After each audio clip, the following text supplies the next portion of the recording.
మీర్పేట్ హత్య కేసులో సంచలన విషయాలు వెలుగులోకి వస్తున్నాయి. పోలీసులను ముప్పతిప్పలు పెడుతున్నాడు గురుమూర్తి. భార్యను హత్య చేసి ముక్కలు చేశానని చెప్తూనే తాను చంపాను అనడానికి ఆధారాలేవంటూ పోలీసులను ప్రశ్నిస్తున్నాడు. కోర్టులో మీ సంగతి చూసుకుంటానని పోలీసులనే బెదిరిస్తున్నాడు.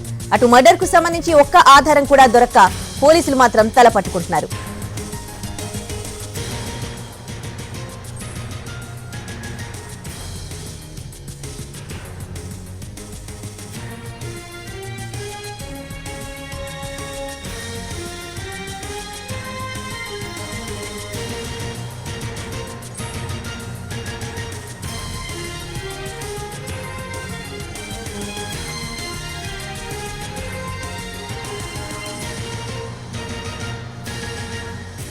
మీర్పేట్ హత్య కేసులో సంచలన విషయాలు వెలుగులోకి వస్తూ ఉన్నాయి. పోలీసులను గురుమూర్తి ముప్పతిప్పలు పెడుతూ ఉన్నాడు.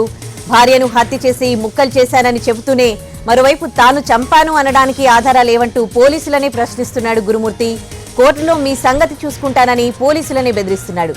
అటు మర్డర్ కు సంబంధించి ఇప్పటి వరకు కూడా ఒక్క ఆధారం దొరక్క పోలీసులు మాత్రం తల పట్టుకుంటున్నారు. మీర్పేట్ హత్య కేసులో వెలుగులోకి సంచలన విషయాలు వెలుగు చూస్తూ ఉన్నాయి. గురుమూర్తి పోలీసులను ముప్పతిప్పలు పెడుతూ ఉన్నాడు.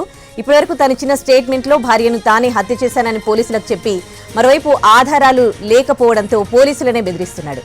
ఇక ఇదే అంశానికి సంబంధించి పూర్తి డీటెయిల్స్ మా ప్రతినిధి రవి అందిస్తారు లైవ్ లో. రవి, ఈ కేసు పోలీసులకు ఎటువంటి సవాళ్లు విసురుతూ ఉన్నాయి? ఇప్పటివరకు కూడా పోలీసుల విచారణలో తాను చేసిన ఏవైతే భార్యను ఏ విధంగా చంపాడో అవన్నీ ఒప్పుకున్నాడు కదా, అంటే ఇదంతా స్టేట్మెంట్ రికార్డ్ చేయలేదా? పోలీసులకి ఇది ఎట్లాంటి కేసు అని అనుకోవచ్చు? ఉదయశ్రీ వెంకట మాధవి హత్య కేసులో ముందుగా భర్తే చంపి ఉంటాడని చెప్పి అనుమానితుడిగా తనను అదుపులోకి తీసుకున్నారు.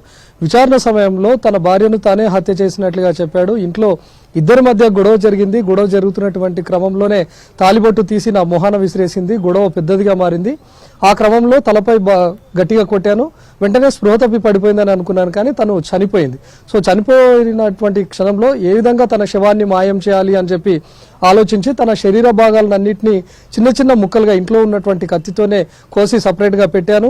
ఆ తర్వాత వాటర్ హీటర్ బకెట్లో ఉంచిన తర్వాత దాదాపు 4 గంటల పాటు వాటర్ ఉడికిన తర్వాత ఆ పీసెస్ అన్నింటినీ కూడా అందులో వేశాను.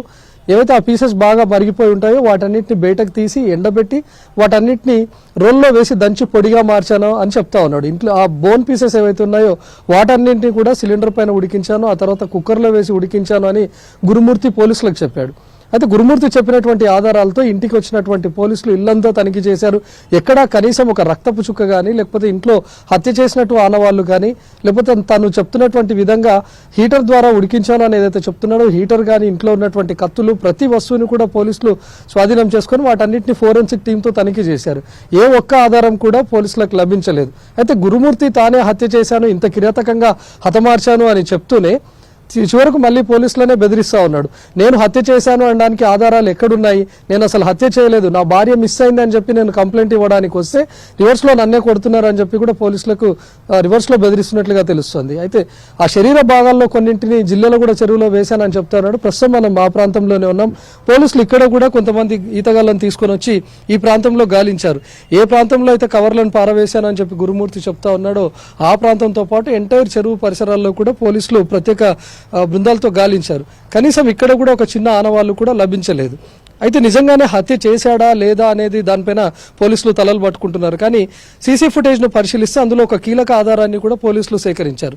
15వ తేదీన ఇంటి లోపలికి వెళ్ళినటువంటి వెంకట మాధవి ఆ తర్వాత ఇక తిరిగి రాలేదు. కేవలం ప్రతిసారి కూడా గురుమూర్తే బయటకు వచ్చి వెళ్తున్నాడు తప్ప వెంకట మాధవి ఈ రోజు వరకు కూడా బయటకు వచ్చినటువంటి ఆధారం సీసీ ఫుటేజ్లో లేదు. అంటే ఇంట్లోకి వెళ్ళినటువంటి మాధవి ఖచ్చితంగా బయటకు రాలేదు కాబట్టి ఇంట్లోనే హత్య చేయబడింది అని మాత్రమే పోలీసులు ఒక చిన్న క్లూ మాత్రమే, చిన్న అనుమానం మాత్రమే పోలీసులు ఉన్నారు. కానీ అటు గురుమూర్తి చెప్తున్నటువంటి ఆధారాలతో అంత కిరాతకంగా హత్య చేశాడా లేదా అనేది మాత్రం ఒక సస్పెన్స్గా మారింది. తను హత్య చేశాను అని చెప్తున్నాడు, ఇంట్లోనే నేను ముక్కలు చేశాను అని చెప్తున్నాడు. కానీ ఇంట్లో ఎక్కడ కూడా ఒక చిన్న బ్లడ్ శాంపుల్ కూడా లేకుండా, ఫ్లెష్కు సంబంధించినటువంటి ఆధారాలు లేకుండా అన్నింటినీ చెరిపివేశాడు. సో బ్లడ్ను ఏ విధంగా చెరిపివేశామంటే నేను ఫినాయిల్తోనే కడిగాను, కొన్ని కెమికల్స్ ఇంట్లో ఉన్నటువంటి యాసిడ్తో క్లీన్ చేశాను అని చెప్తా ఉన్నాడు. వాటికి సంబంధించి కూడా ఆధారాలు లభించలేదు. అంటే గురుమూర్తి పక్కా ప్లాన్ ప్రకారం ప్రకారమే మర్డర్ చేసిన తర్వాత శవాన్ని నిజంగానే తను చెప్తున్నటువంటి విధంగా మాయం చేశాడా, లేకపోతే యూట్యూబ్లో ఇంకెక్కడైనా సెర్చ్ చేశాడా, ఎలాంటి రసాయనాలు వాడితే ఈ విధంగా ఉంటుంది అనే దానిపైన ఆధారాలు సేకరిస్తున్నారు.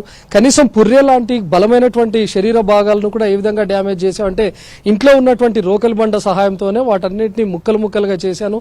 తల భాగానికి పుర్రెకి సంబంధించినటువంటి భాగాన్ని కూడా చిన్న చిన్న పీసెస్గా మార్చి డస్ట్బిన్ కవర్లో వేసి పారవేశానని చెప్తున్నాడు. తను ఎక్కడైతే పారవేశానని చెప్తున్నాడో ఈ ప్రాంతంలో కూడా పోలీసులు గాలించారు. ఇక్కడ వాటికి సంబంధించినటువంటి ఆధారాలు కానీ కనీసం ఒక చిన్న కవర్ కూడా లభ్యం అవ్వలేదు. అంటే గురుమూర్తి చెప్తున్నటువంటి దాంతో పోలీసులు తన స్టేట్మెంట్ స్వీకరిస్తున్నారు, కానీ నిజంగానే తను హత్య చేశాడా లేదా అనేది మాత్రం ఒక కన్ఫ్యూజింగ్గా మారిపోయింది. మరి ఇంట్లోనే ఉన్నటువంటి వెంకటమాధవ్ ఏమైపోయింది? ఇంట్లోకి 15వ తేదీన వెళ్ళినటువంటి వెంకటమాధవ్ ఇప్పటి వరకు తిరిగి రాలేదు. కనీసం తన ఆచూకీ లేదు, తనకు సంబంధించినటువంటి సీసీ ఫుటేజ్లో విజువల్ లేదు, తన శవం కూడా మాయమైపోయింది. దీనిపైన ఇంకా పోలీసుల దర్యాప్తు కొనసాగుతూనే ఉంది.